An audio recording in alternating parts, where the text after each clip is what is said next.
Welcome to Revenue Harvest, a podcast about the fundamentals of sales leadership. Did you know most sales teams don't hit their sales targets? And you can't afford to miss yours. This podcast will give you the answer to questions that will help you lead your team better, consistently exceed your sales targets, and make the most of your career. I'm your host, Nigel Green, and the whole idea behind these conversations is to learn from people who can make you a better sales leader. Let's get started.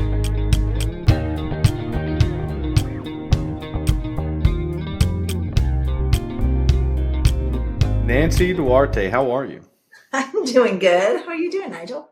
I'm doing well. So first introduced to your work in 2015, and I didn't know who you were. So 2015, I am getting ready to participate in the sale of a company, and I've got the biggest pitch of my life. Me and the chief marketing officer are pitching the potential acquirer on why they should buy this business. And I'm literally traveling and I'm at the airport and I get this HBR guide to persuasive presentation and I just devour this thing. Long story short, I feel like I had you as a mentor, didn't know it. We sold the business for 10 times revenue. And the company that bought us said part of the reason they bought it is they could see what the future would be like. That we talked about what was left in the business for them, not what we had done, but what was left for them. And that just came straight from your work. And so thank you for that. In your TED Talk, you said that stories can sometimes create a physical response in us. And we all know that. We've all sat through a movie and we've had that experience. And then you quickly say, but on the spectrum of feeling, most presentations leave us with nothing. Yeah. And you've got some ideas about why that is. And so tell me, why do you think presentations leave so much more to be desired? Yeah, I think it was that they flatline. I said, like, you feel nothing. You're dead inside during a presentation. I think for a long time, like people just expected presentations to be boring. And I do think in the last 10 years or so, the mindset's flipped and you have to show up and you have to be on now. So part of it's our work, Apple with Steve Jobs, Al Gore with Inconvenient Truth. You can have pretty technical information and be spellbinding. And it takes work. It takes work. So like TED.com, they won a Peabody Award. A Peabody Award. That's a massive award for a company that distributes presentations. You wouldn't have dreamed about that not too long ago. So what's happening now is the audiences are getting more finicky. And if you make them sit for an hour and they're not interested, they know it's because you didn't care. And there's just no tolerance for it anymore. So the pressure, if you're going to stand up and present or you're going to take 30 minutes from them, you better be prepared and you better make that time worth it for them. So the ones that are continuing to flatline in their presentations, it's just people aren't tolerating it. So we're seeing it. Conferences, people just get up and leave. They'll get up and leave and be like, someone tweets like, hey, the session over here is great. People get up and leave and go to the session that someone else thinks is better. So it's kind of a non-negotiable now that you have to be prepared and have done some thoughtful thinking about who you're speaking with. Have some empathy. So what does it mean to be prepared? Like how do I go from flatline to oomph in my presentation? Like what's the one thing I could do? If there's one thing, I would say it's empathetically think about them. And there's multiple lenses that you need to empathetically walk in their shoes. There's all kinds of things that we do. I mean, there is the research you could do on a potential customer. But I'll get like the news feed for a while, for a few weeks, to really understand the external pressures that they're on, really read the 10K, really understand the company pressure, really try to find any individual pressure that's on the person. Then think about every way they might resist. Like, how might they resist the message? And brainstorm all the ways someone might resist this message and have this like a toolkit for people to understand how to understand them. And then the other thing is your narrative has got to be based in empathy and story and keep their interest. The interesting thing about storytelling is that the most critical archetype in there really is the mentor. And the mentors in myths and movies are the ones that help someone else get unstuck. So as you're thinking about your customer, you can't make it all about your sale. You can't make it all about your agenda. You can't make it all about you. You should show up and enrich your customer's life or your prospect's life in some way and create human flourishing, because that's what a mentor does in myths and movies. That's in my TED talk, right? You got to flip your mindset that you're here to get someone else unstuck. So if they don't see, they're not listening and they're like, I don't need this person. They're not solving my pain and they're not helping me move my career forward. They don't need you. And so they won't buy from you. So you have to think a lot about what they may need and frame it in a way that solves a problem that they're dealing with. So you've said that there is a shape, there's a structure, there's a formula, there is a sweet science to doing this. Because if I'm listening to this, I'm like, okay, news feeds, understanding external pressure, leading into the resistance. But you're saying that all that can be executed in a simple way. How do I do it? Yeah, I think there's a difference a bit between like a highly staged talk, which is kind of what the Resonate and TED Talk were about, where you are taking a big audience on a single journey and there's one person speaking, which is a bit different than sales now today is conversations. So they come having read, having done their research, and they know a lot. And sometimes the candidates are coming in an issue matching stage, right, where you're trying to connect. And so it's interesting because to your point, I'm kind of conflating the difference between like how you show up and prepare for a conversation with how to prepare for an audience. But the structure is situational in some ways. You have to be able to know, and every company has kind of their own process. We've kind of talked about that. Like what would work for me as a process might not work for everyone as a process. So I wouldn't say I'm not an expert at the sales process, but I'm an expert that when you get another human in the room, that's where the ability to influence them is the most potent. And there's definitely a method to that, which is in Resonate. It's also in the shape of a story itself, with the kind of the dramatic arc of a story actually absolutely works. There are a lot of different types of presentation settings. There's one-to-many. You were talking earlier before we hit record that you were delivering a keynote to 10,000, then 5,000 people.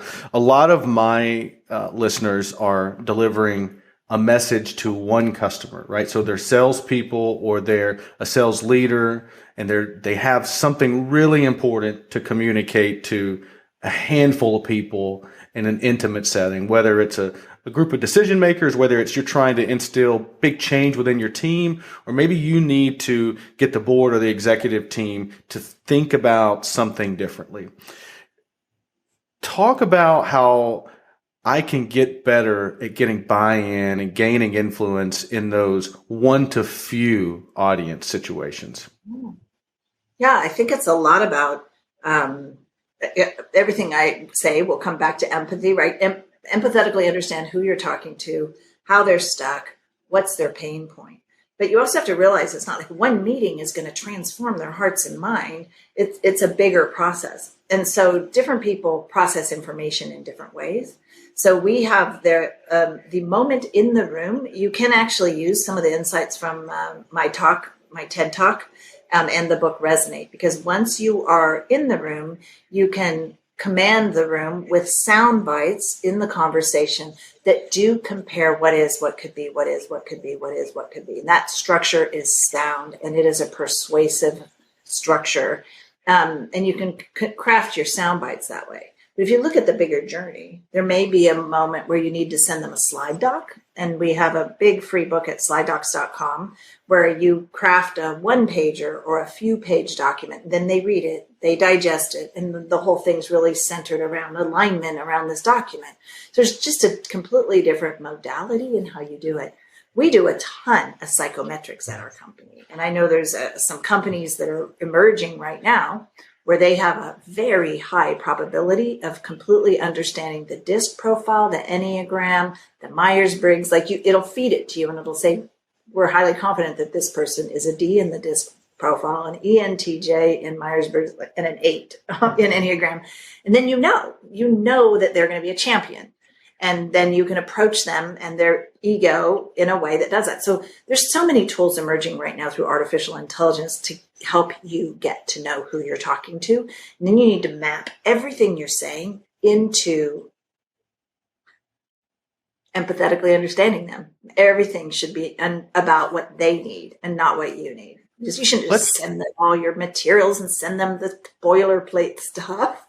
You won't win the really big sales that way.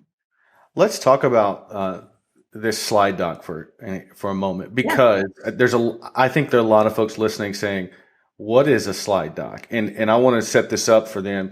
A lot of times you put together this presentation, like you've got a board meeting or you've got an hour with the CEO, and you go into it expecting to present the idea, but then you get bombarded with questions. It doesn't make sense, and you don't even get through your content.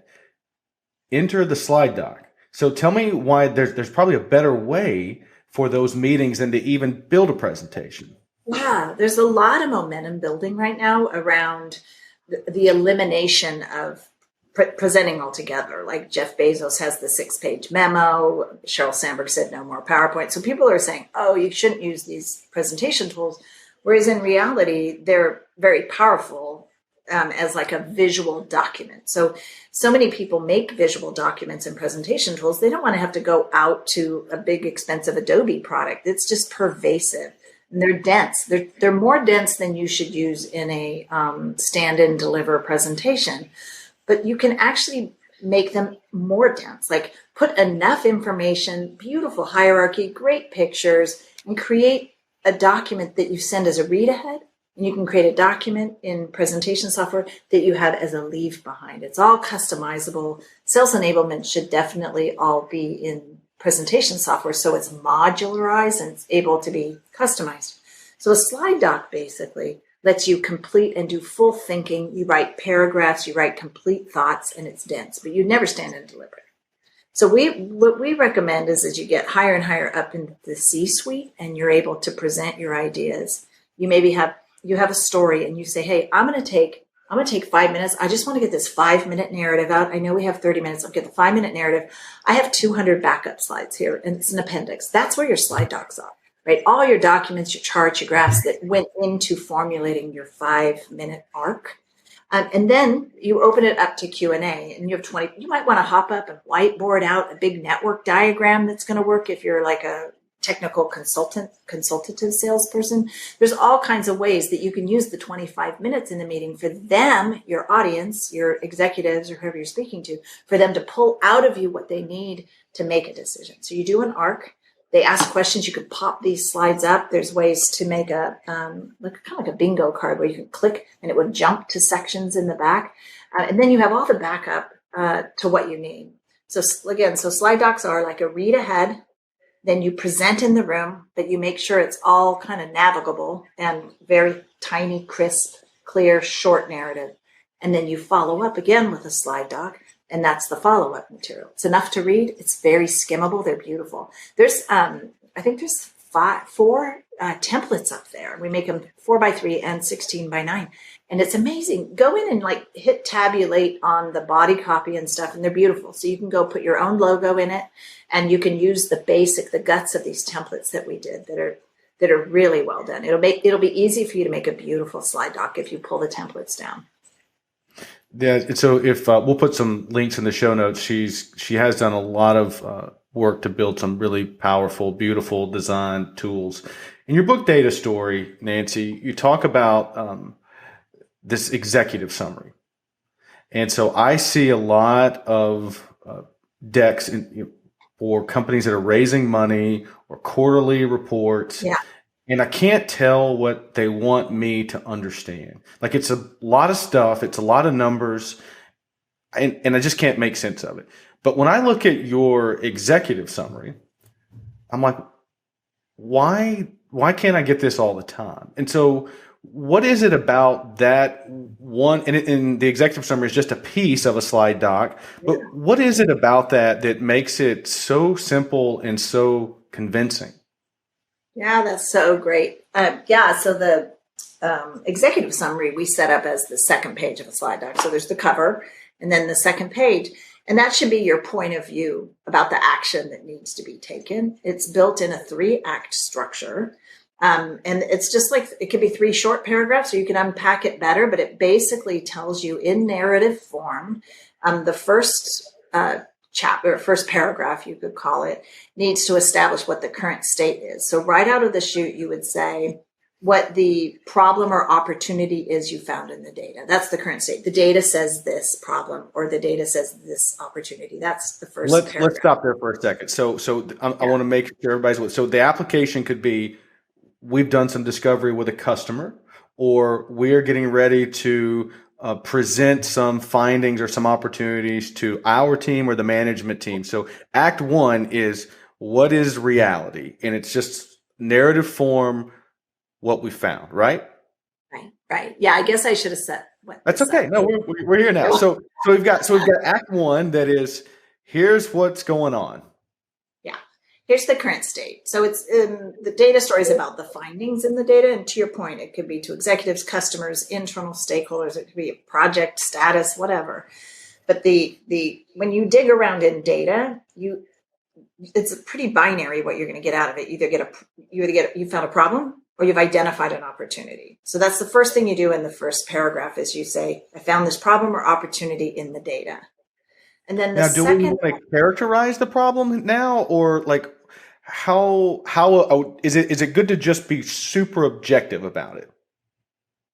Yeah, I mean, I think the objectivity that's an interesting question, because when you have a finding in data, the data is not going to tell you what to do about your finding, right? You just have a finding. Like, I noticed that Latin America is at 25% of what it was last year. Well, that's a finding. It's not going to tell you what the problem or opportunity is. So the problem about Latin America being 25% of what it is, you would state, so you're not stating that, you would be stating that you found a problem. So you say, there is a problem with Latin America sales dropping by blah, blah percent. Like you state the problem or opportunity. That you.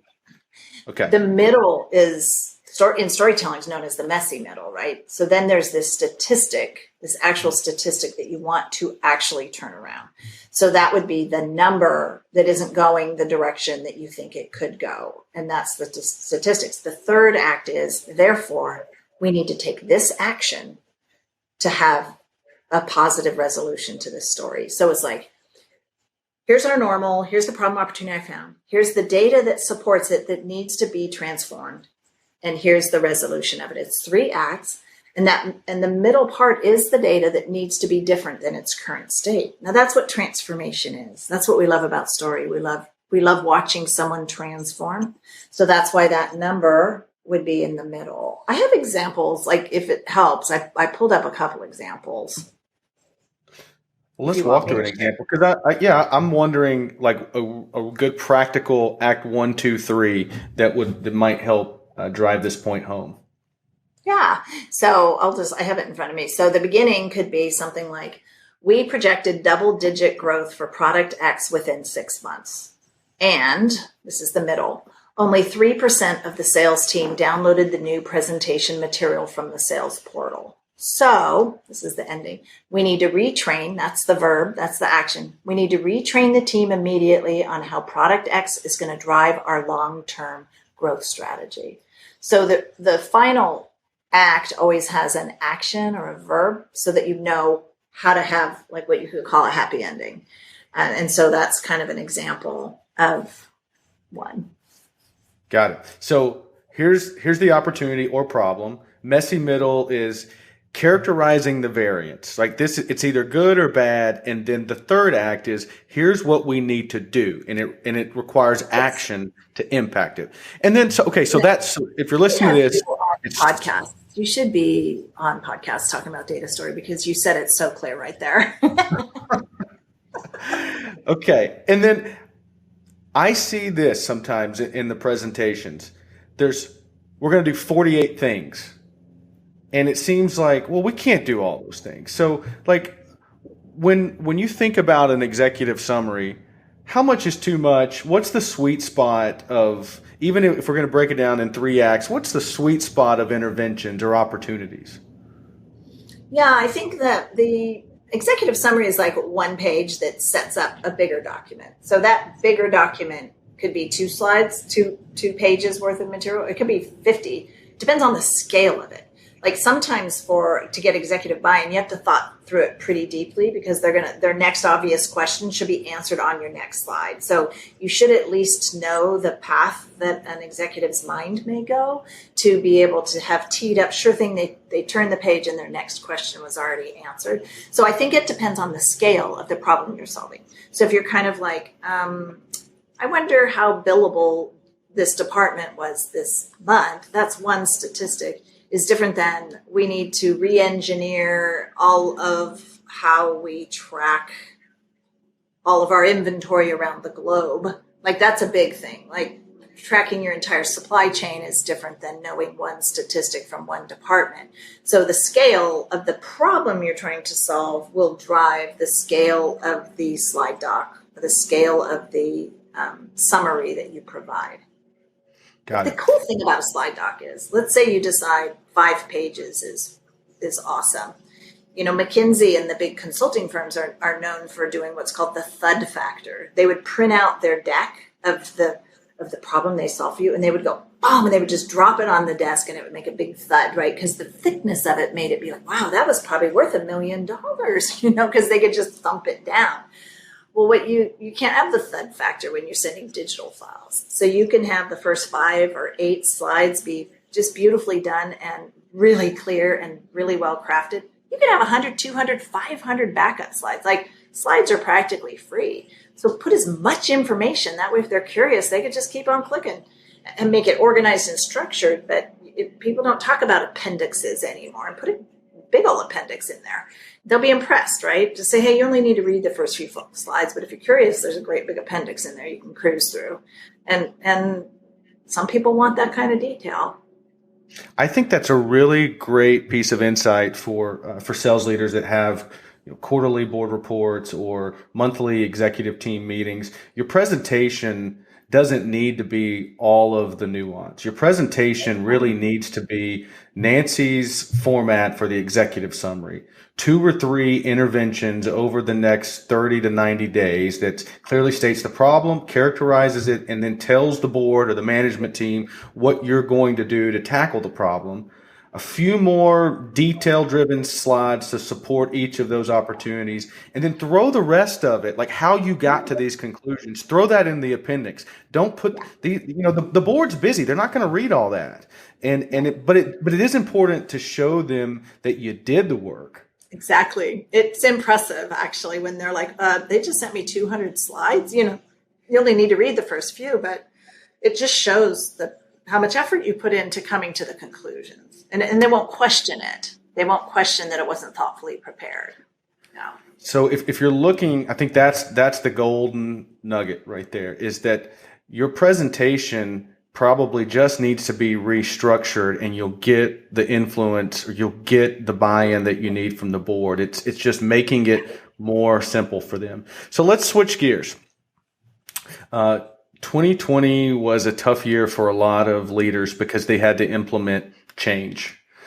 And what I tell the folks I coach is that it's not, your team resists the change, not because that they don't believe in the change or they don't think it's the right change, but because the change is going to require them to do something differently.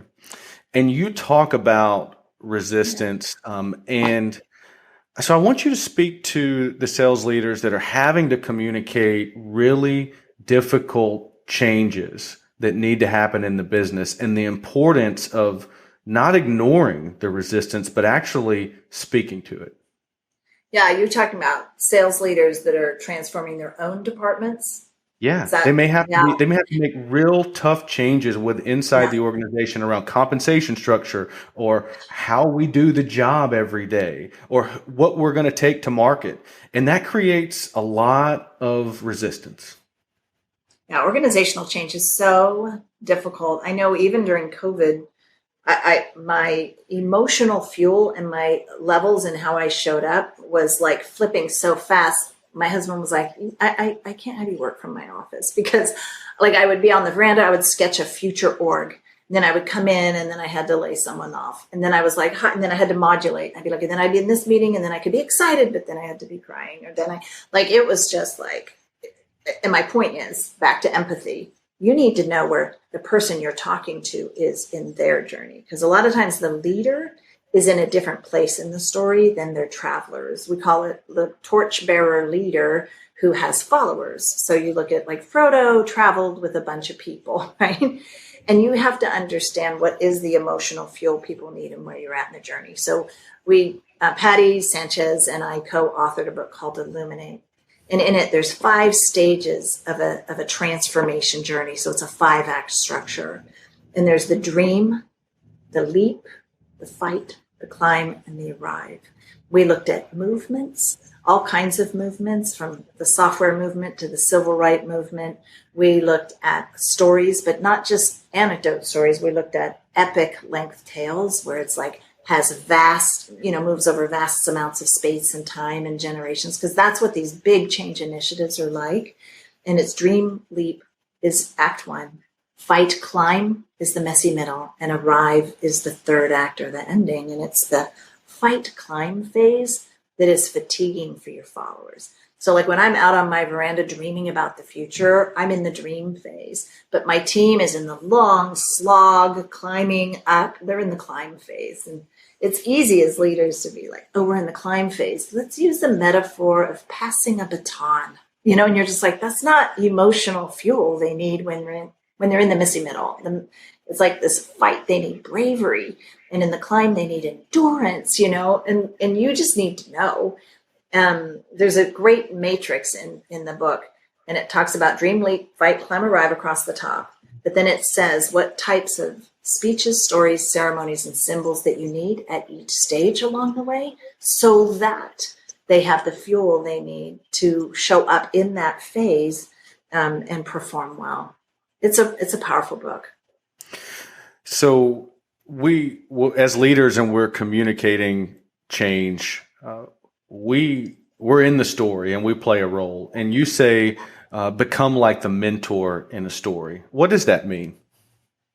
The mentor is the one who gets people unstuck. So in myths and movies, they're usually the one that comes alongside the hero, normally because they've been a hero themselves. So like Yoda. Yoda was 900 years old when he met Luke, and he had been a Jedi master for a long time. And he'd already been around this rodeo multiple times. So when he shows up in Luke's life, he has the skills to help him get unstuck. Obi-Wan Kenobi was another mentor to Luke. And he's a little bit more interesting to me because he gave Luke a lightsaber for his physical journey. He also gave him the Force for his inner journey. And in every story, there's an outer journey, a struggle. Oh, I'm going to fight a dragon. But then there's an inner journey of like, oh my God, I think I really do love her. Like there's some sort of inner and outer journey all the time. Your customers are going through the same thing. They have an outer problem that maybe selling them a router fixes, but they also are stuck either in their career or stuck in their mindset. There's a battle in themselves too. And sometimes we forget about that. So as a salesperson, you are the mentor. You're not the hero. And so your sole purpose and your sole role is to help someone else get unstuck. That's your job, is I'm going to bring a magical gift, a special tool, and help them get unstuck. Those are the 3 things a mentor does. And so that's the power of the position that you're in. If you've empathetically thought long enough about what they need, you will show up in their lives at the right time and help them get unstuck. So it's beautiful, beautiful. Wow. So, where can this has been really helpful. Where can someone go find more of your work? How do we keep up with Nancy? Awesome. That's so nice. Well, I have a special spot on my website we set up, duarte.com/Nancy. Tons of like free things you can sign up for related to all of this.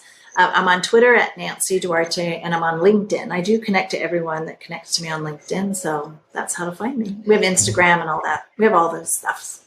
So Oh, Nancy, thank you so much. And for everybody, I'm just going to put a bow on this. The extent to which your career will, if you think of your career as a story, the extent to which your career will have a happy ending is largely driven by your ability to communicate and with clarity to affect change. And if you want to get better at it, if you want your career to have a happy ending, you probably need to study Nancy's work and tell better stories. So, Nancy, thank you so much for coming and spending some time with me today. this was so fun. It was so fun. Thank you for having me.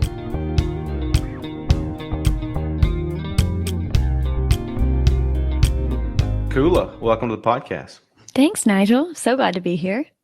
Yeah, so we're talking sales presentations, and I think it's important because I think we've all resolved to the fact that we have to sell virtually now. Yeah. And well, it's just a little bit different than getting in front of a room and presenting. Even though we're still using a deck, we still have the same goal, which is get the business. Yep. It's just different in a Zoom or a GoToMeeting, right?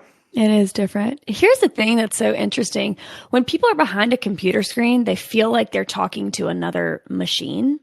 And so like the human level of interaction that would happen if you were at a coffee shop or in a boardroom just doesn't exist. And so it's so funny. People feel like they have to be, I mean, you do want to be professional, but everyone gets like robotronic behind the computer camera. And it's just, it makes it even more awkward and uncomfortable than it already is being virtual with somebody. So it's just so funny to me how quickly we forget that we are indeed talking to another human on the other side of the phone, even though obviously we aren't in person. But yeah, it is different. And you've got to be able to still maintain, I think, that level of humanity or humanness, if you will, even though you're talking to a computer screen. It's weird, but you just got to kind of embrace it and lean in. So you've been teaching this to companies and marketers and sellers, starting with simple things like, do I look at the green dot? Do I look at the person's picture in the screen? Like, what are Koula's like best tips on just how to feel more comfortable? And then we'll get into like tactically the elements of a presentation. But let's just talk about feel, because you're right. A lot of folks want to replicate that eyeball to eyeball. Like I feel you in the coffee shop, or I feel your energy in the boardroom. And it starts with feeling comfortable in our own skin. So what do you got? Oh, man, I love this question. Well, first of all, like, just let's call a spade a spade. If you have a creepy background and it looks like you're in someone's like shower in the basement, let's choose a different background. If you're virtually on Zoom or GoToMeeting, it's so awkward. Everyone knows that you've got to find a place in your house to be on the phone, but let's not make the background of your Zoom call creepier than it has to be. The other thing is, obviously be comfortable. So I also teach yoga on the side, you know this. So what I like to do is like sit in a comfortable seated position and not like hunched over on my desk or like propped way back, but I like to sit in a comfortable position with, this is super specific, but with my spine alert but relaxed. So it's not super stiff, but I'm not hunched over. And then honestly, before the conversation, I do a very quick breathing exercise and just take 5 really smooth, long inhales and exhales. It just helps me like relax and get really present because like you said, you can't imitate that human interaction, but you can still practice presence even when you're on a Zoom call trying to sell somebody. So I like to do some sort of really, really quick, not super intense, almost ritual, if you will, before I get on a sales call with somebody, just so I can really be present and pay attention. Because, you know, if my screen isn't full screen on my computer, then I'm looking at emails, I'm looking at text messages, I'm trying to respond to people's Slack notifications. And even though the person on the other side can't see what's on my screen, it's obvious that I'm distracted. So I like to just get really present and then turn my do not disturb on my computer so that notifications don't pop up, of course.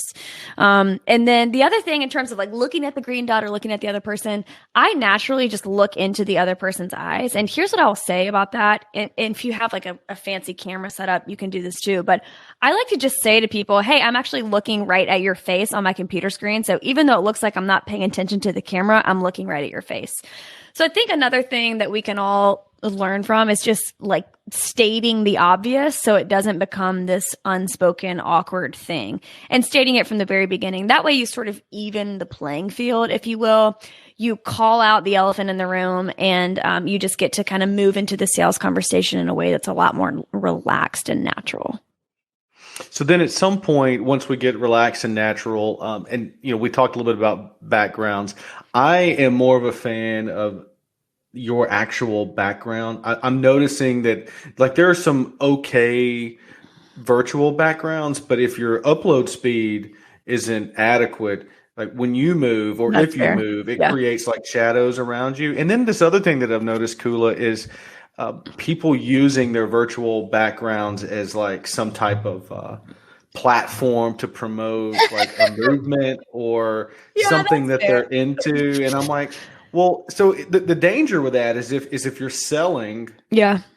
if you have something you want someone to buy, if I don't like your personal or political or whatever it is that you're promoting with your background, you may have lost the deal. That's a And very so fair point.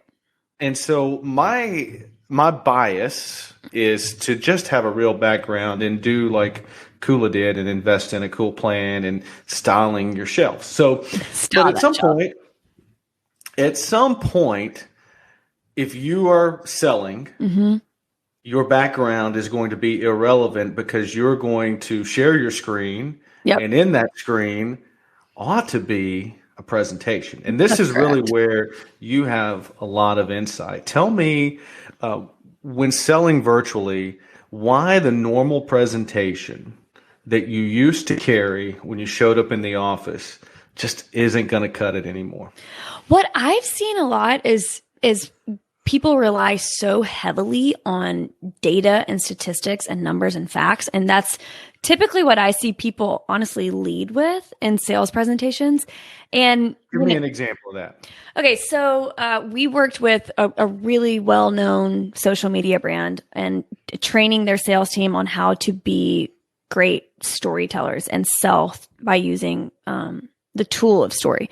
And their biggest complaint was our sales folks get into a boardroom and all they start talking about is how many people are on our platform, what the engagement's like on our platform, how much revenue we generate for customers on our platform. And there's no story element at all. So you're just bombarding the audience with all of these numbers that they can't quite make sense of.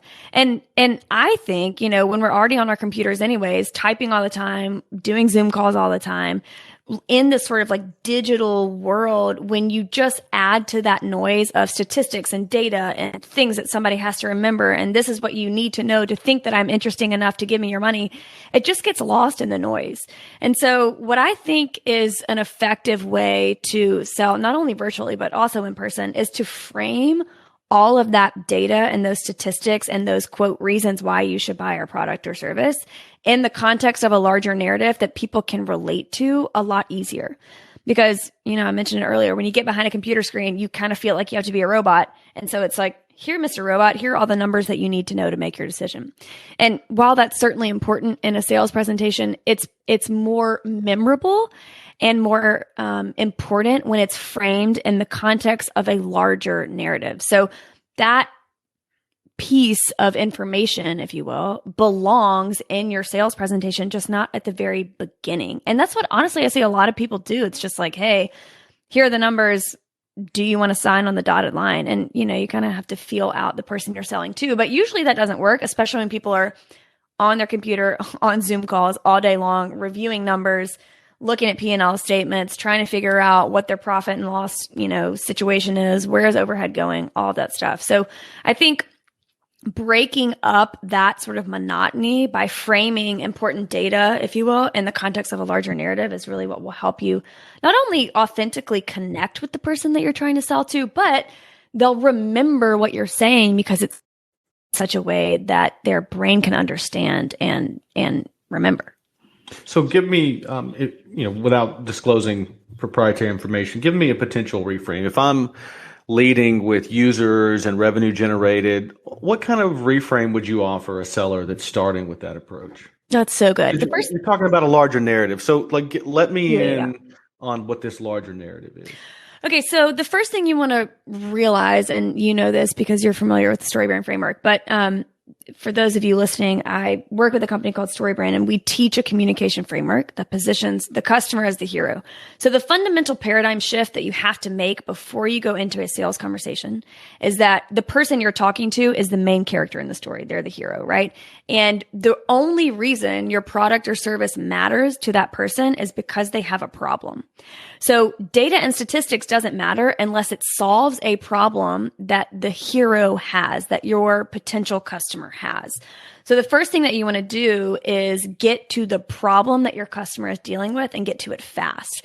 Because until you state that problem, they really have no reason to pay attention to you. I'll go into a very, very elementary description of how the brain processes information. And if you're a neuroscientist, please don't come after me. But at the very sort of Koula, there are no neuroscientists listening to this podcast. Thank God. I'm safe.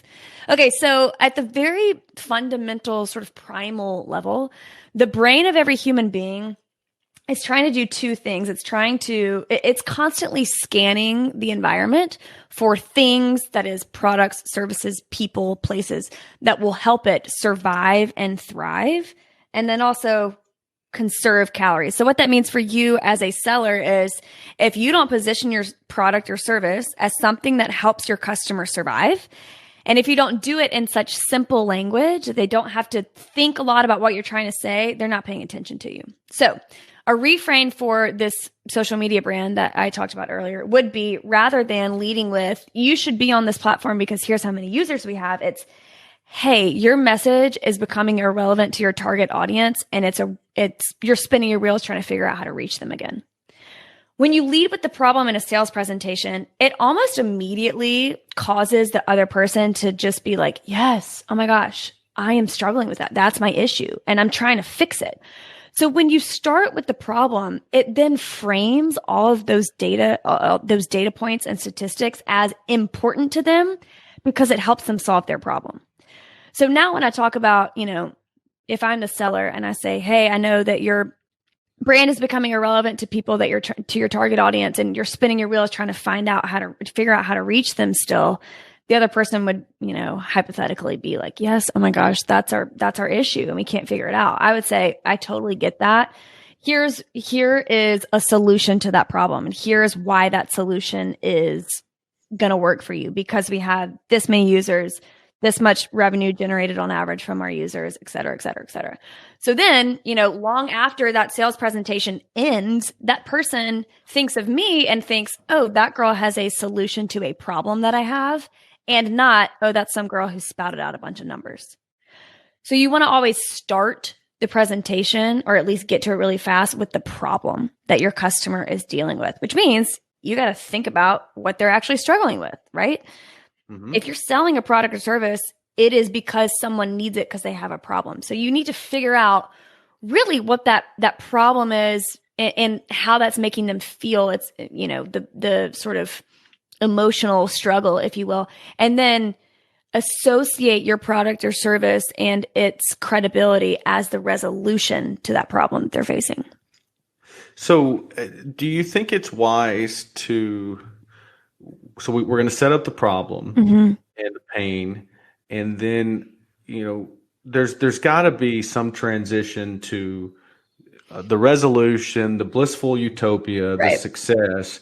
But isn't there some merit to really leaning into resistance, right? Because it seems really easy to say, well, just buy our thing and your world's going right. to be better.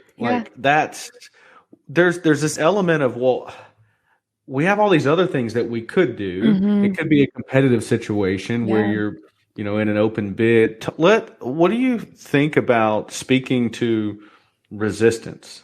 Well, I think you should speak to it early, and I think you should speak to it often. So, and this is quite monumental of me to say this because I am historically very conflict avoidant, but as my career has progressed, and you really encouraged me in this several years ago, I've had to get really good at confronting people and naming the objection that I know someone will have. So, and there's also a place in the narrative where this is appropriate when, in terms of actual structuring of sales presentations. But, if you know the top 3 objections that the person on the other side of the screen has, then I would speak very clearly and directly to those objections and then come up with some sort of statement or case study or testimonial that shows the person that's not a worry they need to have going into business with you. So let's just say, the number one objection or resistance that a customer has around buying your product or service is price, right? What you don't want to do is immediately discount the price in order to get the deal, right? Because people can price shop all day. What you'll want to do is say, hey, I know this is a big investment. Here is an example of someone we've worked with in the past who's felt the exact same way. They might have not had the full budget or were hesitant to invest this much into their whatever business. But they ended up signing the contract anyway. And within the first 6 months, not only did they make back the investment, but they saw X amount of revenue generated because of this plan that we created for them. So that's just one example, and it's a testimonial / case study for how you can overcome that. But I think it's a great exercise to take your entire sales team through, maybe spend, 90 minutes or 2 hours literally listing the top 5 to 10 resistances or objections that your customers have and get on the same page about how you overcome those resistances.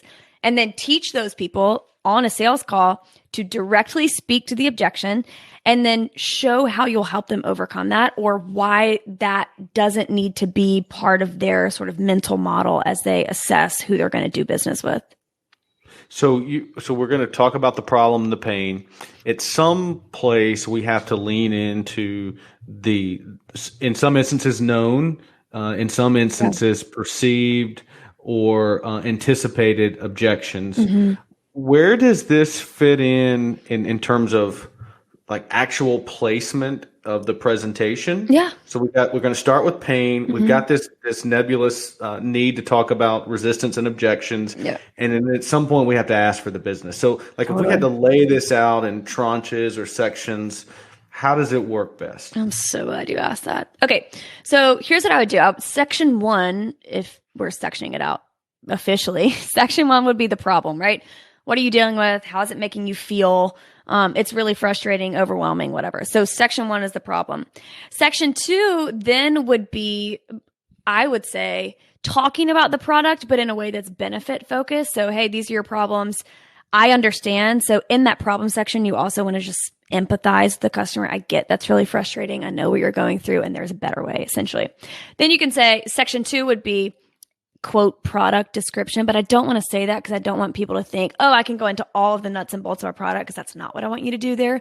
But really you're just saying, hey, our product has historically helped this many customers overcome this exact same problem, and then maybe give an example. Then I would say section 3 would be, that's where you could kind of put in the objections and overcome resistance. And then the next piece, step 4, would be the plan. So you got to understand too that the people you're doing business with feel a very big gap between where they are now and actually paying you money for your product or service. So they're on one side of the river, and that river is really, really wide and scary to get to the other side, which is signing the deal and paying you money. So and here's the other thing, people don't move into mystery like that. So if your customer feels like, oh my God, this is a really, really big leap and I'm not quite sure how to get across this river, they're not going to move forward. So you've got to be very explicit and telling them the plan so that you guide them to that buying decision in a way that feels extremely easy and not intimidating. So there's a couple different ways you can do that. If the plan that you want to provide your customer is, step 1, 2, 3 leading up to the sale. So if it's, step 1, you sign the contract, then we'll, figure out payment terms, and then you sign the contract and we kick off the project. That could be the plan, because it's still you bridging that gap between where they are now and you getting paid. But another sort of mental gap having is, okay, what happens after I pay you, right? So your plan could also be, all right, so you'll sign this contract, we'll get payment, and then The next week, we'll schedule our kickoff call. So we'll all get on the same page about the project terms, and then we'll start executing on the agreed upon scope of work or whatever it is. So I would, in section 4 of your sales proposal or sales presentation, provide a plan. So what are the 3 or 4 things that your customer needs to do, either to get to the point of sale where they actually pay you money, or what happens right after they do the deal? So if your sales cycle is really long, then the plan should be what happens leading up to the sale. If your sales cycle is really quick and they just need to swipe their credit card, then I would include a plan that explains what happens right after that. What that does is just overcomes, number 1, price resistance, and it gives your customer an immense amount of trust and confidence that you know what you're doing. And then after the plan, that's when I would include the call to action. So that's when I would, not fumble the ball on the 1-yard line and close the deal. And that call to action, some salespeople usually don't feel this way, but some people are hesitant to ask for the sale because they feel like they're being stingy, right? But when you don't confidently call your customers to action and you feel like that's polite, what your customers interpret that as is lack of confidence and distrust in your own product. So you think you're being polite, your customer just thinks you're weak. So you've got to go into that call to action section of your sales proposal, assuming a posture of confidence because you know your product is going to solve their problem. And you also, of course, need to be really clear in that call to action. You need to clearly give your customer something they can accept or reject. And that step needs to be obvious and just so clear. So if you're listening to this and you're thinking, call to action may not always be the objective of the proposal, but think of it this way: as a call to action is a commitment. And what we're doing is mapping customer commitments to increasing their level of intent to actually transact with your business. So the call to action could be a commitment to explore.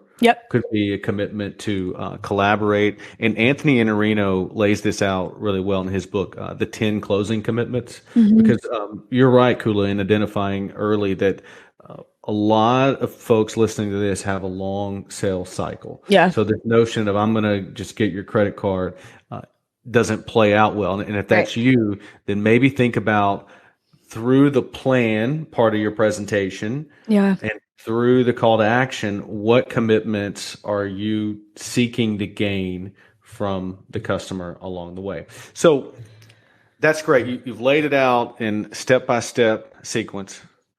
Are there any more steps? Well, here's one thing I'll say about the call to action. If it's not, buy now, which for folks listening to this, it probably won't be. You still want that commitment for all the reasons Nigel explained, but also because you want your customer to have skin in the game. People chase down investments that they make. So even if the investment, the quote commitment is just, a second phone call or an in-person meeting with the decision makers or whatever, or, an evaluation of your current, operation analysis, whatever it is you're doing, you want your customer to, as they get closer to the buying decision, you want them to have had put skin in the game so that they are more likely to chase down that investment so that they see a return. Well, we started this talking about story and the fact that starting with data and statistics really doesn't engage the brain. So I don't like movies that don't end well. So how does this end well from the perspective of story? Yeah. So every story, of course, has to end in a good way or a bad way. So as part of your actual presentation, you also want to do what I call foreshadowing the climactic scene. So you want to give your customer a very visual description of what will happen once you guys are in business together and once they've seen a return on their investment. So you can get super specific with this, and you can also keep it pretty long term. So, immediately your problems will be solved, right? You'll save time, you'll save money, you'll see employee retention increase, whatever it might be. And then down the road, because you invested now, what then will happen in your business? So maybe it's, you're more profitable, or you're able to take your business public, or whatever it might be. So that successful result or the climactic scene needs to be really, really clear. in your customers' minds. And the clearer you paint that picture, the more willing your customer is going to be to move forward because they want to achieve that thing that you've just sort of like dangled out in front of their face. You don't want to be manipulative with it, of course, but you do need to say, hey, if you do this and if you move forward, this great thing will happen for you. But then you also got to say, hey, if you don't do this, there's something at stake, right? This story could end poorly and you could keep wasting time and you could keep wasting money and you could keep seeing your advertising dollars go down the toilet, right? And again, you don't want to be heavy-handed or manipulative with that, but it's the truth, right? If your product genuinely resolves a problem and they don't buy your product, their problem's just going to get worse, right? So you've got to also describe what's at stake for them. You know, I think that's an interesting point. And I'm with you that we need to characterize the stakes. I also wonder, and I want your take on this, like talking about the cost of just not doing anything and almost like thinking of it as, because you talked about you don't want to be pressury or you don't want to be heavy-handed. But I think the danger, like from the seller's perspective, is like it's okay to be the expert on your offering, but you're not the expert on their problem. They're the only expert on their problem. Yeah. And so I wonder, do you have any language that might help someone set stakes, characterize what failure looks like, but not put words in your customer's mouth? That's a good point. Yeah, I like conversationally asking questions.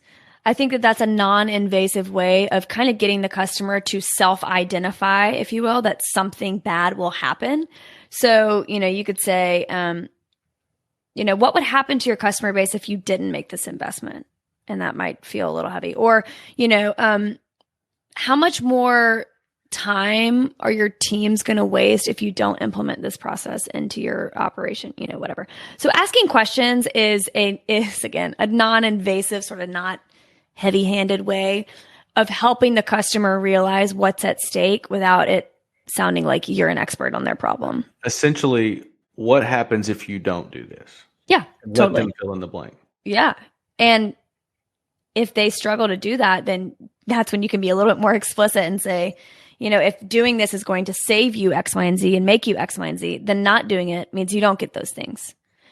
And a lot of times people are more motivated to avoid loss than achieve gain. So I think to your point, it's an important piece of the entire presentation and the whole narrative to help them understand that. Here's what I think is the most important takeaway around using story to sell is if you are the director and you're the executive producer of this story, but you don't save any space for the hero of the story to talk about their role and how they want to see it be successful, I don't know how you're going to get the deal closed. And what I mean by that is if you've got a 30-minute presentation scheduled and you find yourself talking through most of that 30 minutes, but it's a beautiful story and you've got a great character arc and you've characterized success and failure and the plan is crystal clear. You're not talking about data at the front end. Yeah. But you're doing the talking. It seems like that's not good either. Yeah. Well, I think the first part, the purpose of a sales call really is to understand your customer, of course, but then also unveil their pain points and their struggles. So you know exactly how to position your product or service as a resolution to that. So you've got to ask questions to really tease out what it is they're truly struggling with and what they're suffering from and how is it making them feel. Because a lot of times, and I don't know if it's this way for the folks listening to this, but a lot of times people are so desperate for help that they kind of make a rash decision, and that might not be the case for these people. But when you're so desperate for help and when so many things are going wrong for you, it's easy to just forget about all the specific things that are going wrong, if that makes sense. So it's like, everything's a mess. Oh my God, I need help. If that's your customer, then it's important that you help them understand that the problems they have are solvable, not only to like identify the problem. Hey, everything's a mess, but let's get specific. Your profit's going in the wrong direction. Overhead is creeping, all of these things. And then the plan should clearly speak to how their problem is going to be solved if they do business with you. And all of that involves a conversation, right? So if you just assume that they're dealing with the problem you think they're dealing with and they're not, then the whole presentation is a flop because you've built the narrative around the wrong thing. So yeah, I think it's hugely important to let your customer air their grievances, if you will. But I think you can still guide that conversation. Like, you need to build rapport. There's a bunch of different strategies to do that, match and mirroring and all that stuff. But, really it's your job to guide that conversation in such a way that you pull out what it is your customer's struggling with, what future they really long for. And then once you know those things, it allows you to enter into the narrative with that relief, which is your product.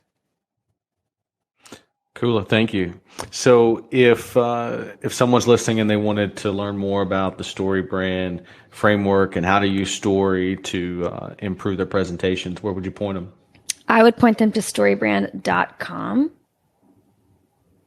I would point them to businessmadesimple.com. Business Made Simple is an online learning platform. We have a bunch of online business courses that really teach you kind of the no-fail business basics. And there's a course inside that platform called the StoryBrand Messaging Framework that'll really dive deeper into this narrative structure, why it's so important to communicate through this lens, especially when you're selling. And then it'll teach you how to create that narrative that does all the things that we mentioned in our conversation today.